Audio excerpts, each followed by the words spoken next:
provide, then let me set the agenda for today's discussion. As I said earlier, we will be talking about Singapore, but we will not be talking about standard textbooks, what really Singapore story is all about. We'll be trying to understand what the flawless administration of Singapore. We'll also try to understand how Singapore achieved this rapid GDP growth, and also try to understand the strict legal framework that Singapore has. But that's one side of the story. We'll also bring the other side of the story in the discussion and try to make it more balanced.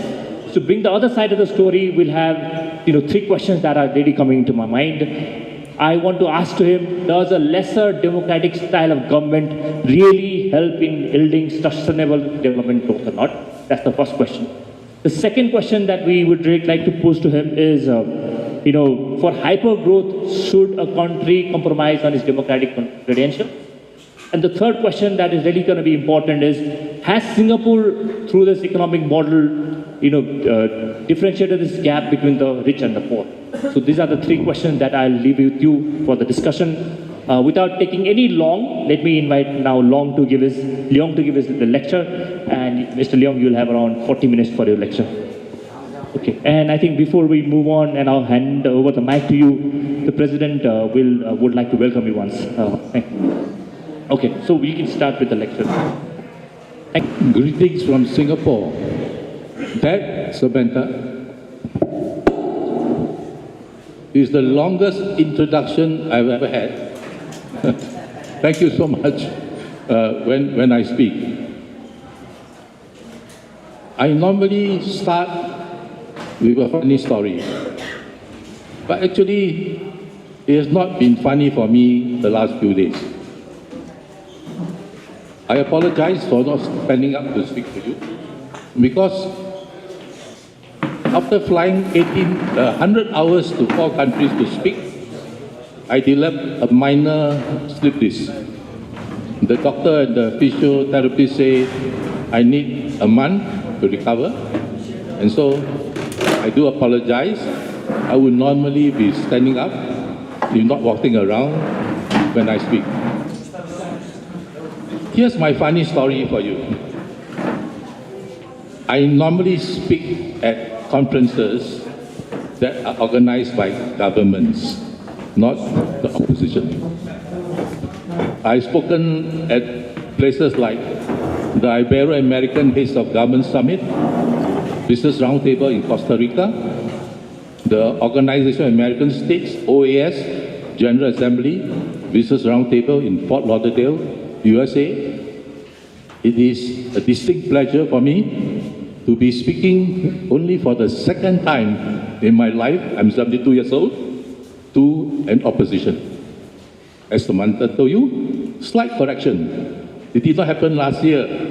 In 2020, I was invited to speak in Kuala Lumpur, Malaysia, in a fundraiser for the largest component of the opposition coalition. Surprisingly, 2 months after that, there was a snap election, and it became the government. Unexpected, they overthrew the ruling party of 60 years. And so now, 6 years later, the coalition opposition in parliament is still in power. I've never seen or spoken with so many media, video cameras, I think about 10 looking at me, and so many mics from the media. Today, I will speak on governance, democracy, growth, policy lessons from the Singapore model.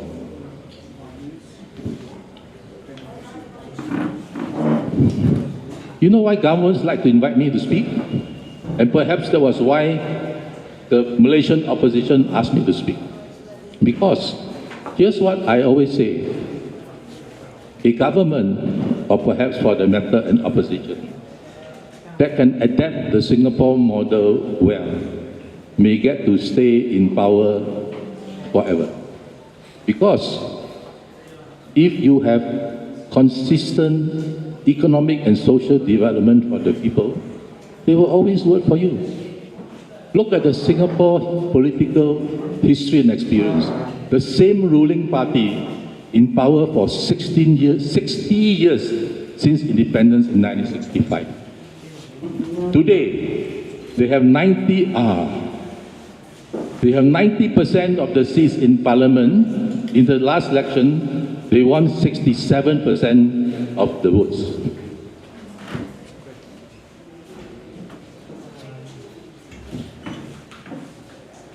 But let me say this. In my view, arguably, it's not good for democracy if you have one party overly dominant for too long. Because, as history will show you, extreme success breeds complacency. Yesterday, I delivered a lecture at Kusum. The Singapore economic success and anti-corruption model can it be adapted to Nepal? I must say, in the over 40 countries that I've spoken at, the Nepalese are the most hardworking. I've never been asked to deliver a lecture at 7 a.m. in the morning yesterday. And never before, as I have spoken in many universities around the world, have I been asked after my lecture, Mr. Leong, is it possible for you to come back on Saturday morning and deliver another lecture? And what would you like to speak on? I said, oh, okay. So this Saturday, I'm going back to Kusum to speak on the AI tsunami is coming. What should you do?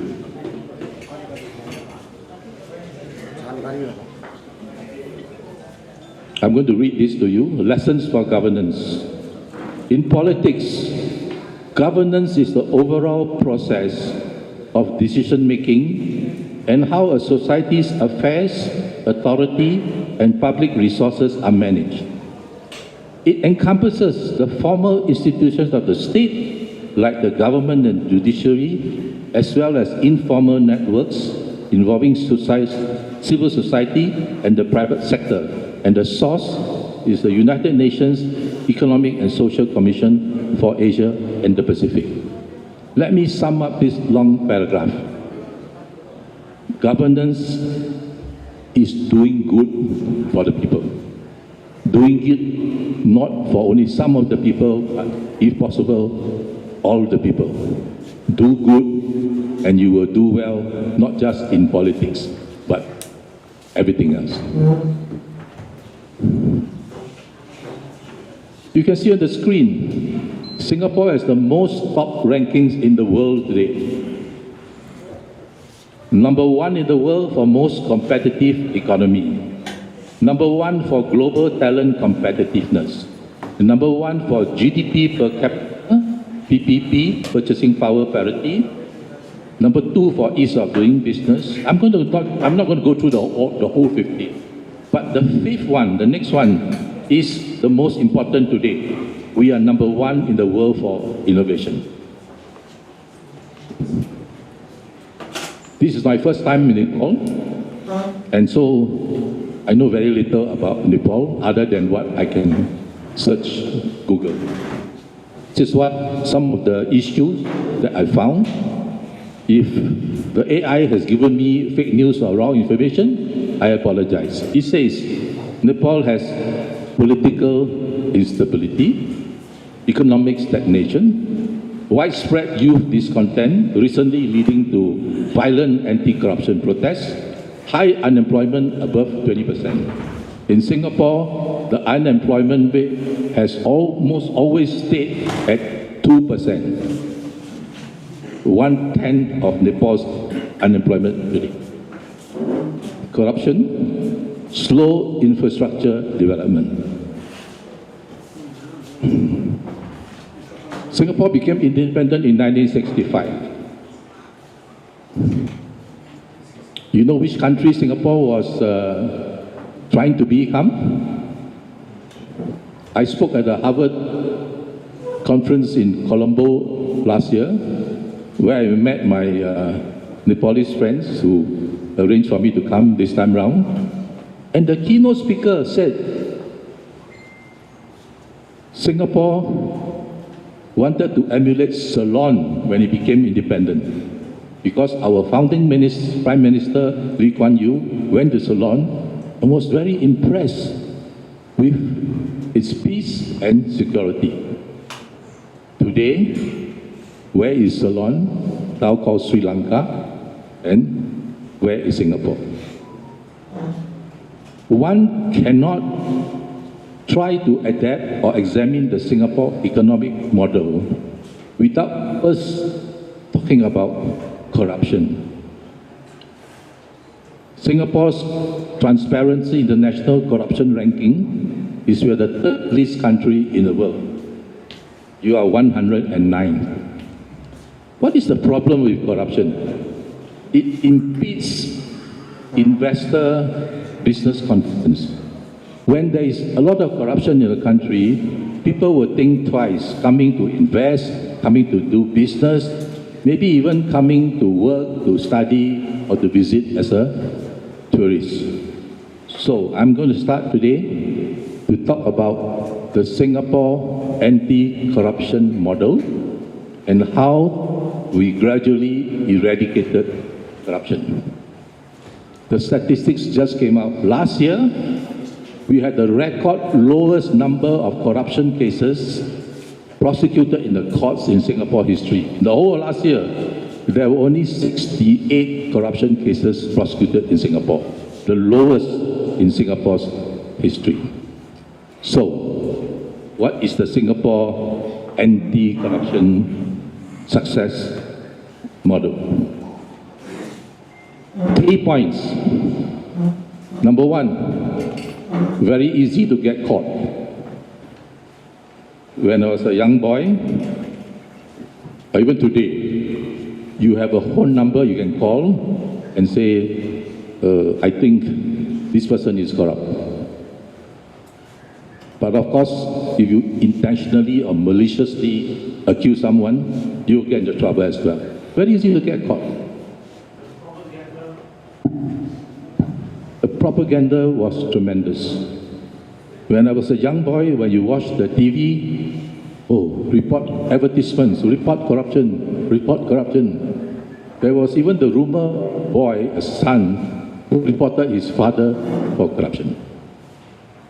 Point number two, the penalty must be very, very severe. Our first cabinet minister found corrupt. It was rumored that he was asked to hang himself. Anyway, he committed suicide. Last year, a cabinet minister was sentenced to 12 months jail for corruption. And what was the corruption? Football tickets, theater tickets, cheap $100 wines. The highest item of his so-called corruption was a flight he took on a private jet from his friend to go to another country to watch the F1, the Grand Prix. And mind you, this was the minister in charge of F1 in Singapore. And the flight he took was from the person who helped to bring in F1 into Singapore. So you add all his corruption together, it was less than $50,000, 12 years jail sentence. So we consistently remind people that the penalty for corruption is very severe. Today, you give me $100, or I take it from you, or I give you, we will both go to jail for 3 to 6 months. Point number 3 is a bit more difficult and may take longer. In many of the countries that I've spoken at, civil servants cannot survive without corruption, simply because the pay is too low. So what do? We talk to civil servants. What are your financial concerns? What are your financial goals? Number 1, healthcare. What if I fall sick? My family falls sick. Okay. Free healthcare for civil servants. Number 2, a roof over my head. Okay. Not free, but very low cost public housing not just for civil servants, but for everybody else. Number 3, pension when I retire. Okay, free pension civil servants. And number 4, education for my children. Very low fees education, not just for civil servants, but for everybody else. So if you listen to me so far on point number 3, you must be thinking, oh, didn't all this cost the government a lot of money? Well, what actually happened at the end of the day, it did not cost the government a lot of money. Why? Because over the years, civil servants were offered conversion from the civil servant scheme to the ordinary healthcare and pension scheme of the ordinary citizens. I was a civil servant before, and most of us accepted the conversion. Why? To get your free healthcare and free pension, you must work without any break non-stop until 55 years old. If you stop anywhere in between, everything is gone. So most of us converted. Find that at the end of the day, it did not cost the state a lot of money.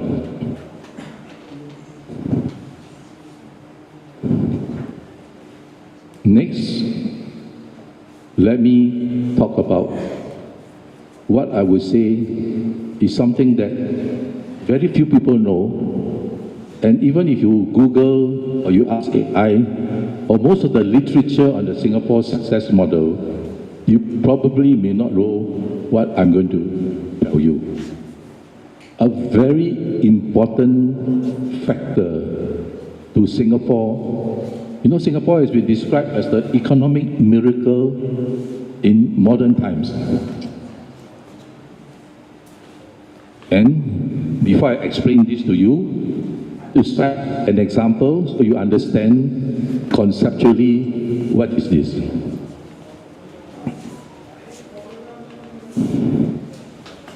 Let me take the UK as an example. You want to win votes, you promise more benefits.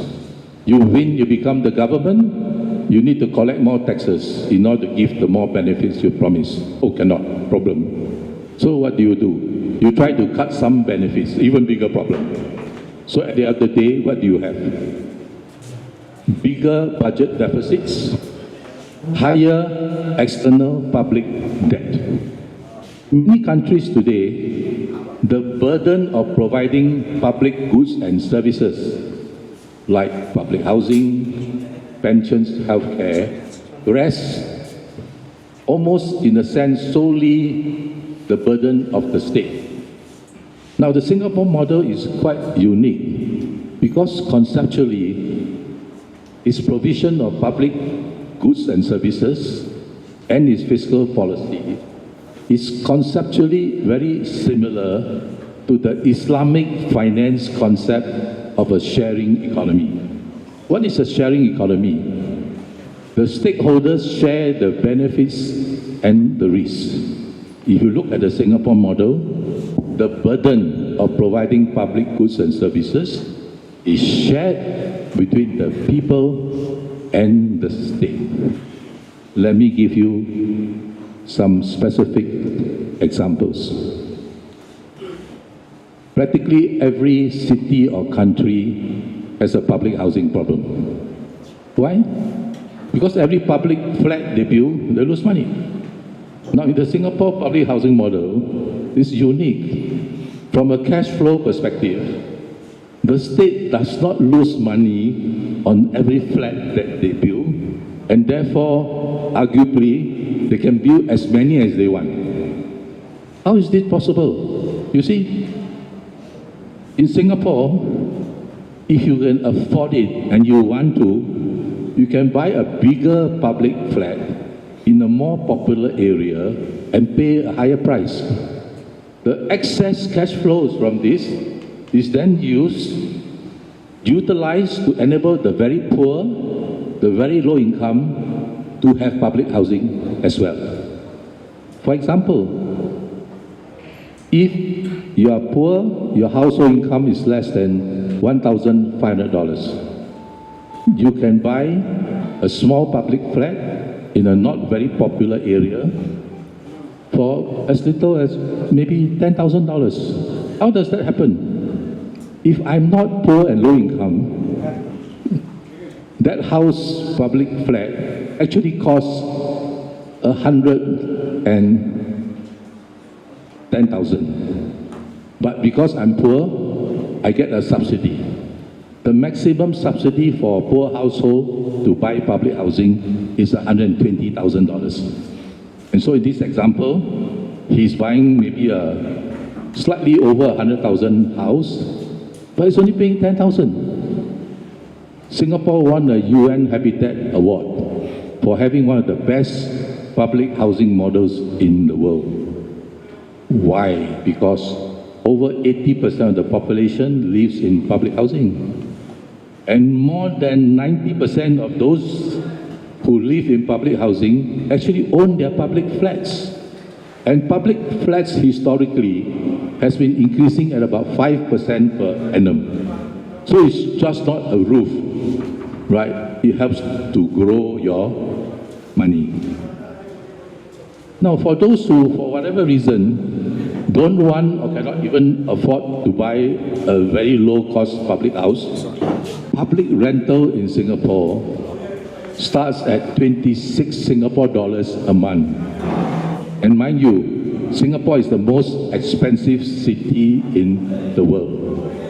Remember I mentioned earlier, governments like Singapore get to stay in power for 60 years and possibly forever because they do good for almost the entire population. And this is one example. Let me give you another example.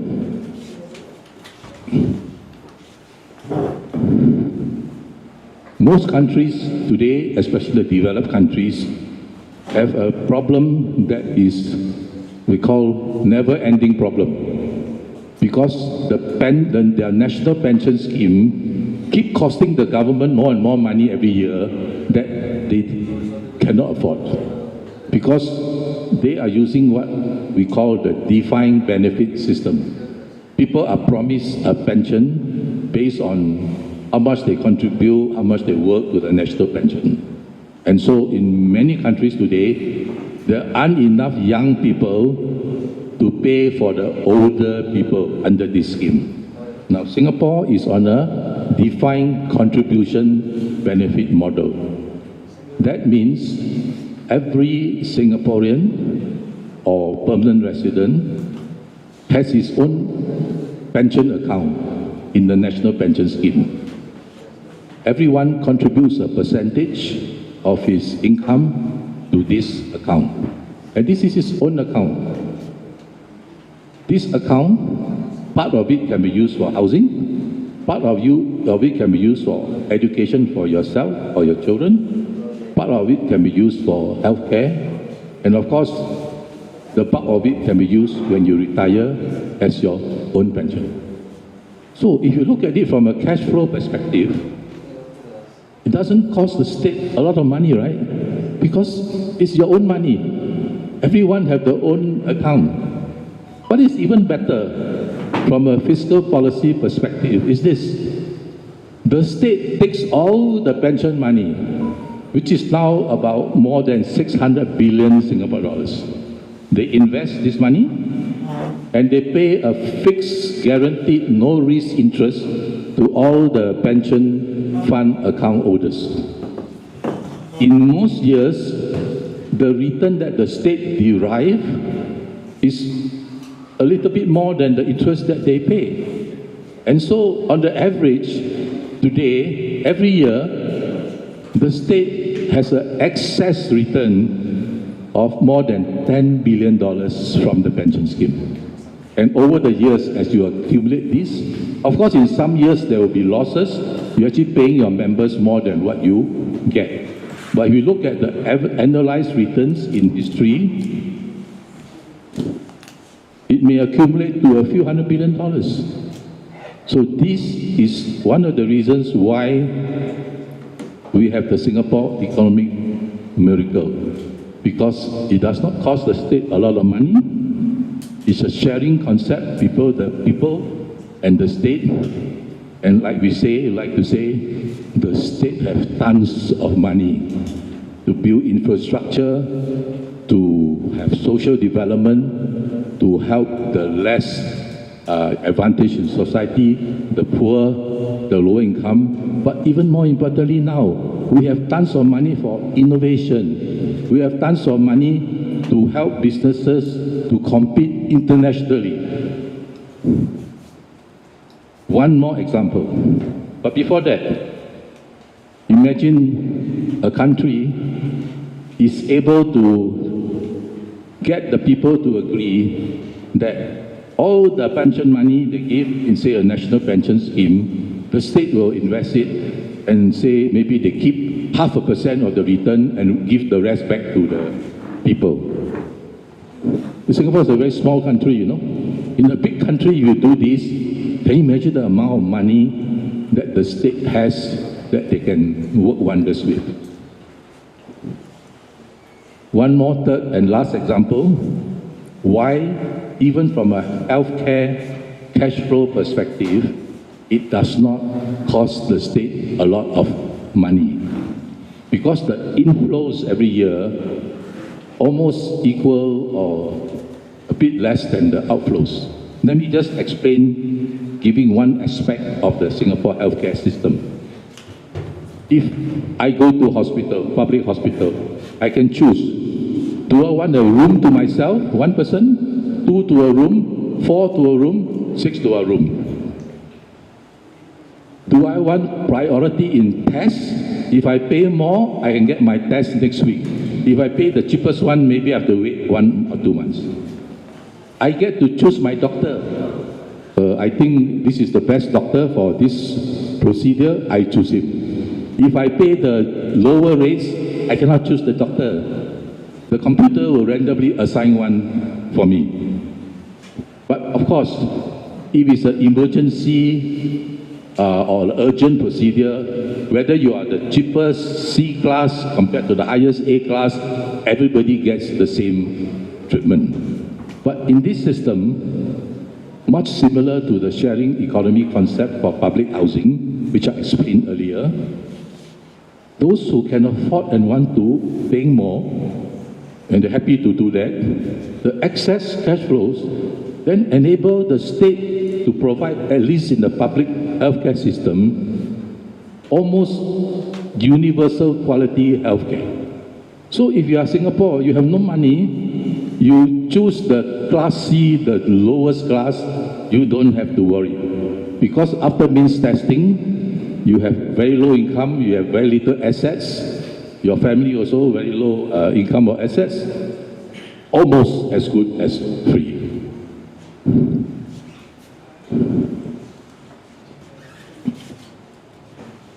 In the Singapore model, we have budget surpluses in about 4 out of every 5 years. Last year's budget surplus was 15.1 billion Singapore dollars. How much is that in Nepali rupees? I'm told I have to multiply this figure by 110 times to get the equivalent in Nepal. 1 year budget surplus. Can you imagine over the years, the accumulation, the interest earned? So the economic miracle is derived from decades of the people and the state working together in consensus to build a nation that when it became independent had nothing, no natural resources, no army, I would say no nothing.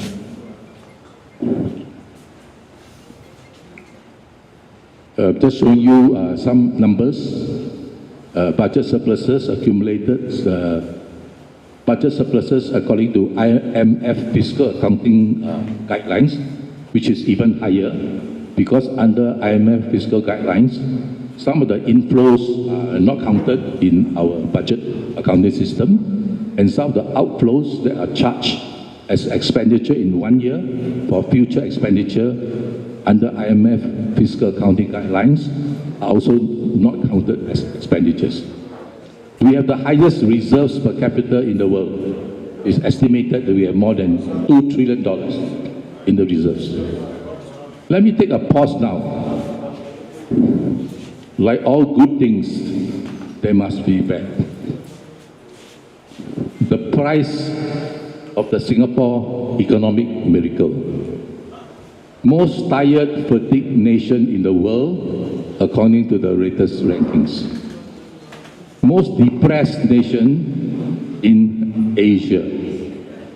Fourth lowest birth rate in the world. 149 out of 157 countries in the 2018, this is the latest I can find, Oxfam commitment to reducing inequality index. Singapore was ranked as the second least likely to help a stranger in 2013. We consistently rank as one of the longest working hours in the world.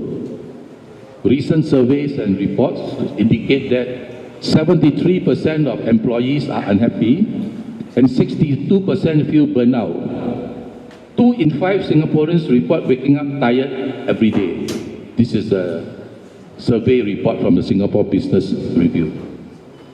So, if you try to adapt some aspects of the Singapore model, my suggestion to you, please don't overdo things, don't overly focus on economic development, right? Balance the economic development with balance of life and simply being happy.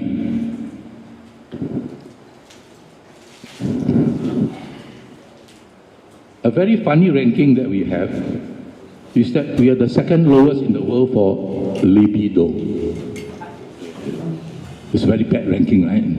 But actually, it's a very good ranking, and I'll explain to you why.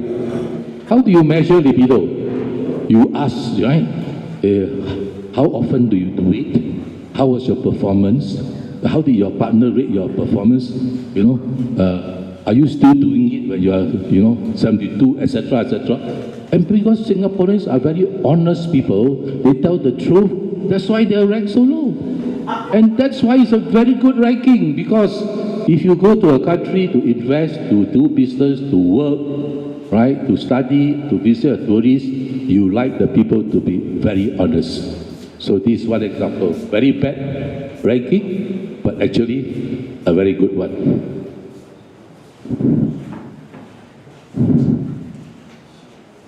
So far, I've talked about the past and a bit about the present. What is more important now is the future. So what is Singapore doing now for the future? But before that, we take a step back. Singapore, 744 square kilometers, 6.1 million population. But look at the amount of investment we have in the world. Stock of Singapore's direct investment abroad, DIA, by the corporate sector alone, $1.653 trillion, more than 2 trillion in reserves. So, the challenge for Singapore today is to make innovation our number one priority. Our R&D spending averaged about 2.2% of GDP, 13.8 billion in 2023.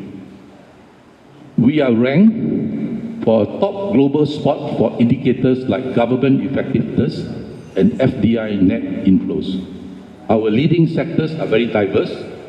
Most patent active domestic fields in Singapore include computer technology, biotech, R&D based diagnostics, clean energy. We are ranked number 2 in the world for International Property Rights Index. You see, we are a very small country. So while large countries like China, the United States and Japan have the highest absolute number of patents, Singapore is a top-tier performer when benchmarking for innovation quality, IP protection strength, and patents relative to its size. We don't have quantity, but we have relatively very high quality. We are the 6th globally for international patent applications per million inhabitants. 11 for total patent grants, 14 for most idea-intensive nation. For foreign investment, more than 85% of patent applications are filed by foreign entities, showing Singapore's attractiveness as a IP hub. This is our future. This is our focus now. But when you talk about the future, like you watch the movie Back to the Future, you must go back and look at history. How the innovations in Singapore. In the 70s, you have suggestion boxes.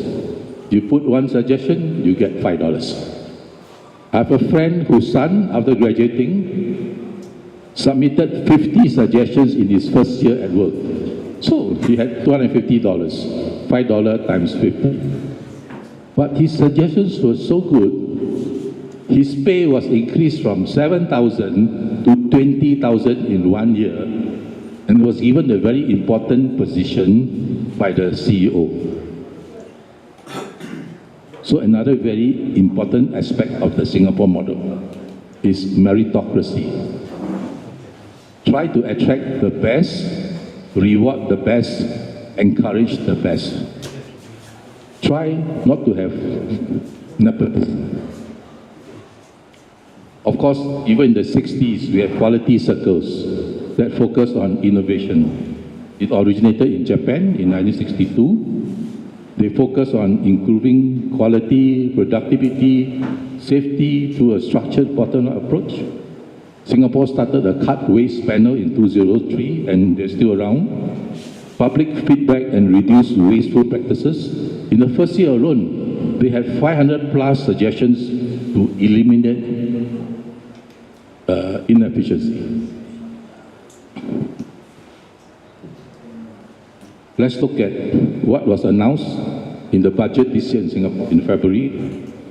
I'm sorry if I put so much emphasis on innovation, because just for Singapore, in my view, the world is becoming increasingly difficult, challenging, and competitive, especially for developing countries. And in my humble view, innovation is the best, if not the only way, to compete internationally and stay ahead of your competitors.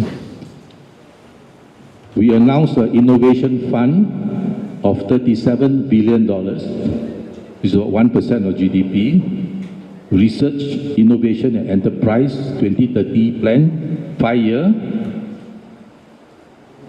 I believe we are one, if not the very few countries that has arranged with an AI to enable all the students to have access to very good AI tools.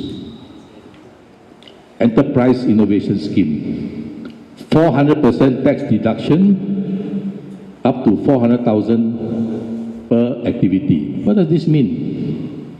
You spend 100,000 on innovation. Come to filing your income tax, you get to claim 400,000. We consistently engage and encourage and motivate not just businesses, individuals, universities, individuals to innovate.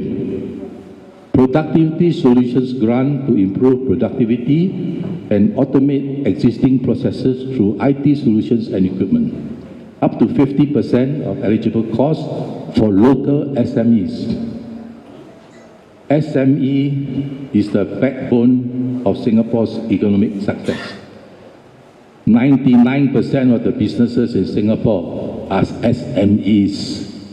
They employ 70% of the workforce. They contribute to almost 50% of the GDP. We consistently engage SMEs. The state agencies, the universities, the trade associations, the professional bodies, we keep engaging the SMEs to talk to them. How can we help you? How can we together help you so that Singapore can continue to remain as number one?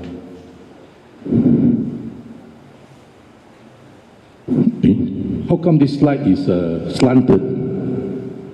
There is a purpose to this. I want to emphasize to you that innovation is not about rocket science or you must have a patent or invent something technological breakthrough. No. Sometimes innovation, the more important ones, is simply common sense. Let me give you some examples. In 1 year we had a recession, so we asked the companies, how can we help you, especially the foreign companies? So they said, oh, you know your pension contribution rate is very high. Can you reduce it to help us to reduce our costs? We are the only country in the world that has reduced in a recession the pension contribution rate from 50 to 30%. You try that in some other country, I think that's why no other country has done it. I think the government will out of job within months. But why do we keep doing things like that? We want to send the message to the whole world that Singapore is the best place to do business, to invest. We bend over our backs to help. We keep asking them, how can we help? Let me give you another one, perhaps even more funny. There was another recession. So we asked the companies, how can we help you? You know we have no business, right? So can we send our workers to go on leave? Go on leave, we don't have to pay them. Okay. But when we have business, we ask them to come back. If we don't have money to pay them, can we ask them to work without pay or part pay? But of course, when we have money, we will pay them back what we owe them. The answer is sure, why not? Can any other country do that? So far, not yet. But here's another great example. How a simple idea can propel a small nation to be number one in so many things. Another one, we had a tourist who was cheated by the merchant in Singapore. SIA, our national airline, which was ranked the best airline for many years, flew the tourist back from Japan in business class to testify in court. That was the best advertisement, not just for SIA, right, but for anyone, whether it's tourism, study, or work. We started with Skills Development Fund many years ago. Each get $400 to go and learn, you know. Now it's $4,000. So you can use this $4,000 to attend a few thousand courses, formal, informal courses, in practically every area. We want to motivate and support a learning society. But of course, you will have this question in your mind. Where do you get all the money to do all this? The sharing economy. The sharing between the state and the people, so that the state does not need to spend a lot of money. Let me talk about education. Practically all the university students in Singapore are on a tuition loan. That means the state doesn't have to pay. They are paying their own tuition, interest-free. After they graduate, 6 months after they graduate, they are given 10 years to pay, then the interest starts. So people ask me, how do you get the banks to, give free tuition loan, no interest while they are studying? I will explain to you in this way. Many of the institutions in Singapore are started by the state, then become privatized, or still majority owned by the state. Our biggest bank was started by the state. It's a private bank. But you see, many of these institutions have a social mission. And so the social mission is, can we help the state so they don't have to spend so much on university? Everyone takes the tuition, and in order to encourage it, no interest. Would any bank want to give no interest tuition to every university student? The answer is no. But in the Singapore history, Singapore experience, if the largest bank gives free interest, if the other bank, the other two local banks do not follow, you will lose competitiveness, right? So I'm just giving you one example, how private institutions that are started by the state or still majority or minority owned by the state actually do things that a normal for-profit business will never do because they have a social mission in mind. went to Germany one year to try to figure out why Germany consistently has, at that time, the highest productivity almost every year of the countries in the world. You know what I found out? The most important reason why they are so productive, every Friday night, the whole company goes drinking. Innovation. So what is innovation? Trying to do things differently. If possible, try to do something that has never been done before. Let me tell you a personal experience. I was speaking at, I think, the OAS General Assembly Business Roundtable in the Dominican Republic. Halfway, I crumpled my presentation and I threw it at the audience. The audience were mostly prime ministers and presidents. They thought it was a terrorist attack. And then I explained, you know why I did that? I want to emphasize to you, Singapore is where it is today because we try very, very hard to be different. And everybody was so happy. I had a standing ovation.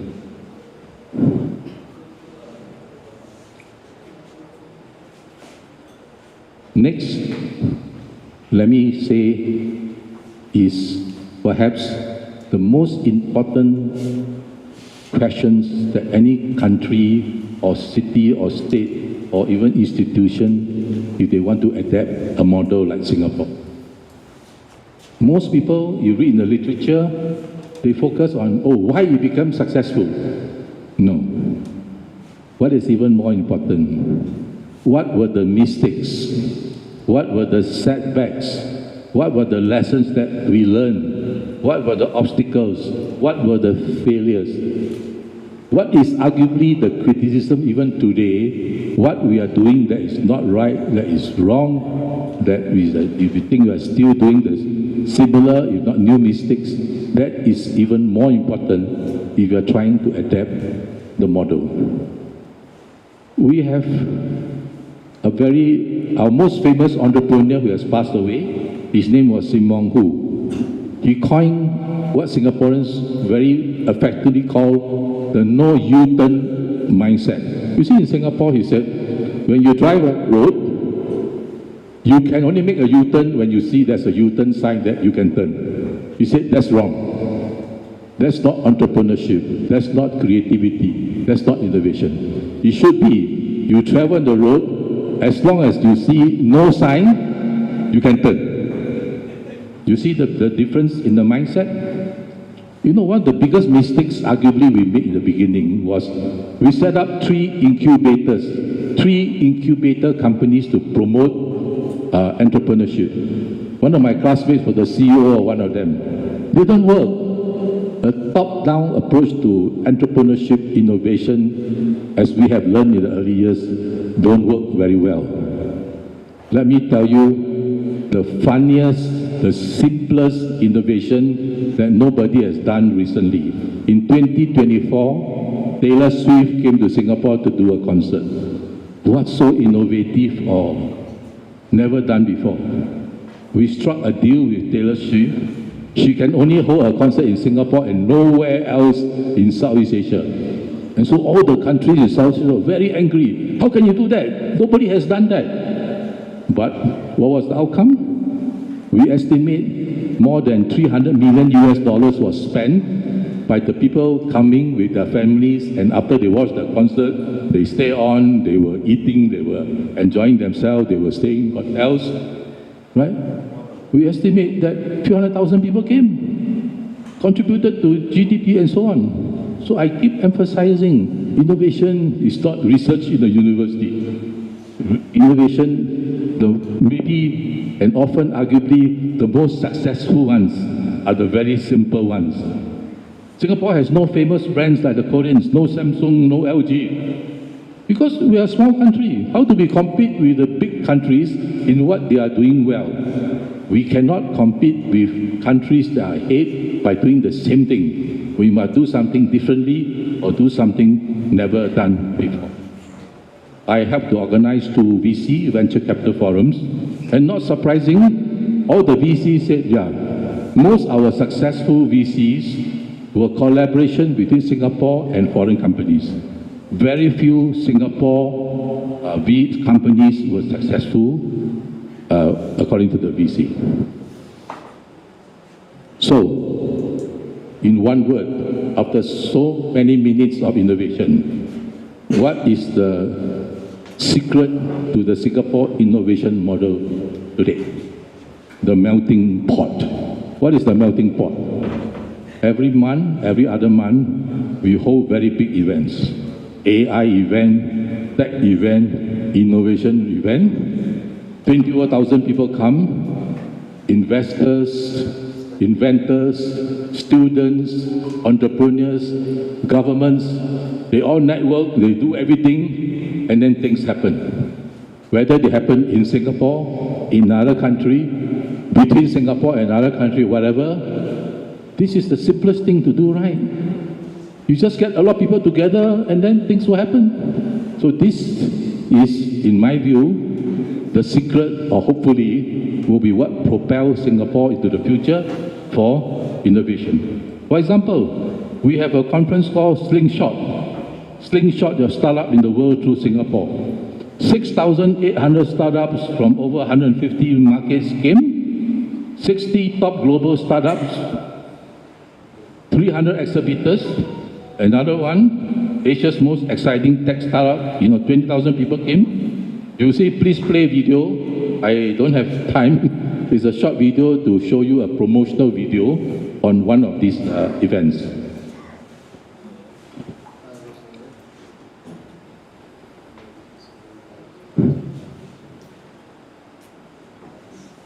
Thank you for listening to me for so long. It is now my final slide. But before that, my final message to you is this. Try not to do things that you have always done or most other people are doing. I delivered a lecture at Kusum yesterday, and I said, too many research projects, courses on the traditional research like thematic research, comparative studies, replicative studies, very easy to pass, but no meaning. So I told the students and the professors, try to ask yourself these few questions. Number one, what is the impact of what I'm trying to do on my profession, on my community, on my country, and if possible, internationally? What is the impact?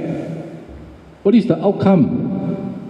How will what I do cause people to do what? What is the outcome? Am I trying to do something that is different? And better still, try to do something that nobody has done before.